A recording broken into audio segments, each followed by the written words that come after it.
गंभीर घटना समोर आली की प्रेम विवाह केला म्हणून तरुणाला विवस्त्र करून त्याची गावभर धिंड काढण्यात आलेली. या सगळ्या घटनेत पोलिसांनी काय कारवाई केली आहे, घटनेपाठीमागील नक्की कारण काय समोर आलेलं आहे, विरोध का होता लग्नावर? 18 तारखेला भुसावळ बाजारपेठच्या हद्दीत जो आता प्रकार झाला त्याच्या बाबतीतली पार्श्वभूमी आहे 18 तारखेची. 18 तारखेला संबंधित जो पीडित तरुण आहे त्यानं आणि त्या तरुणीनं लग्न केलं होतं नाशिकला. दोघंही मेजर आहेत, 18 वर्षाच्या पुढचे आहेत, एकाच समाजाचे आहेत. त्यांनी लग्न केलेलं होतं नाशिकला. तिथंच मुलगी शिक्षण घेत होती आणि मुलगा पण तिथं एका कंपनीमध्ये नोकरीला होता. लग्न 18 तारखेला केल्यानंतर 19 तारखेला ते भुसावळ तालुका पोलीस स्टेशनला हजर झाले होते. हजर झाल्यानंतर त्यांनी तिथं डिक्लेरेशन दिलं होतं की आम्ही लग्न केलेलं आहे, आम्ही सज्ञान आहोत. आणि त्यानंतर पोलीस स्टेशनवरून संबंधित मुलीच्या कुटुंबियांना कळवण्यात आलेलं होतं की असं मुलीनं लग्न केलेलं आहे. त्यावेळेस त्यांनी आपल्याला पोलीस स्टेशनला कळवलं की आमच्या काही लुकआउट नाही, त्याला करायचं ते त्यांनी करू दे. ते झाल्यानंतर मुलगाच्या मामा राहतात भुसावळमध्ये, त्याच्या घरी 19 तारखेला ते मुक्कामी गेलेले होते, दोघं जण, मुलगा आणि मुलगी. 20 तारखेला सकाळी 11:30च्या दरम्यान ते मुलाच्या मामाच्या घरी संबंधित मुलगी आहे त्या मुलीची मावशी, तिच्या मावशीचे हजबंड, त्याचा मुलगा आणि इतर नातेवाईक आलेले होते आणि त्यांना मुलीशी बोलायचं आहे म्हणून त्यांनी सांगितलं. मुलीशी बोलायचं आहे म्हटल्यानंतर तो बोलून घेऊन येतो म्हटला वरून, असं मामाने सांगितलं.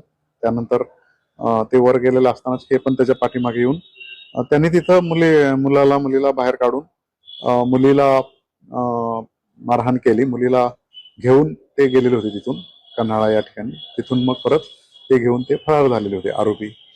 मुलाला त्यांनी, तरुणाला त्या मारहाण केली. मारहाण केल्यानंतर आपल्याला बाजारपेठ पोलीस स्टेशनला डायल 112ला कॉल आला होता. थोड्या वेळानंतर डायल 112चे पोलीस प्रथम स्पॉटवर गेले. तिथे त्यांना सांगितलं गेलं की त्यांना खडका या ठिकाणी, म्हणजे ज्या गावामध्ये मुलाचे घर आहे त्या ठिकाणी हे आरोपी घेऊन गेलेले आहेत.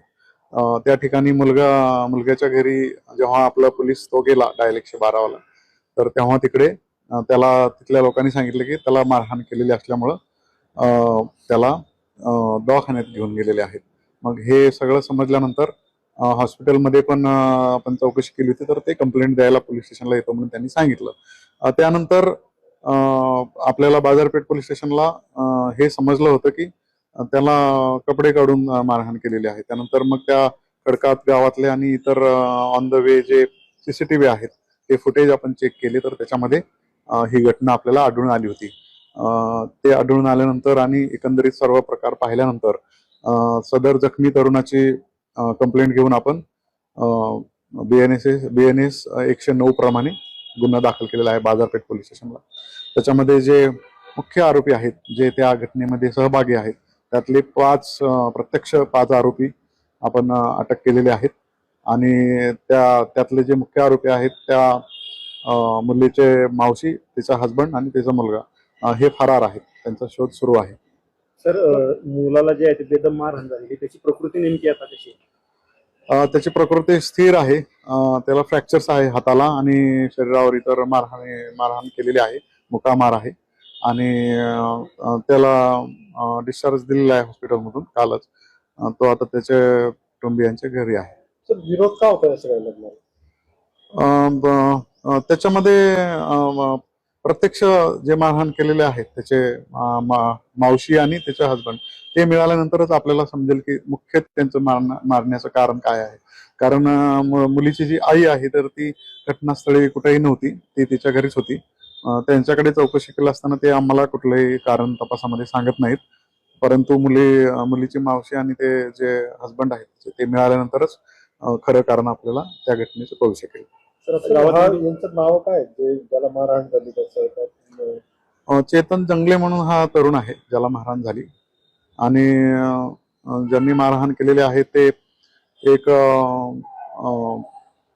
पूनम उर्फ रुपाली पाटील आहे, त्यांचे हजबंड आहेत आणि मुलगा आहे आणि इतर त्यांचे नातेवाईक आहेत. प्रेमविवाह केला म्हणून हा खरा विरोध होता? प्रेमविवाह केला म्हणून मारहाण केलेली आहे हे तर प्रथम दर्शनी स्पष्ट आहे.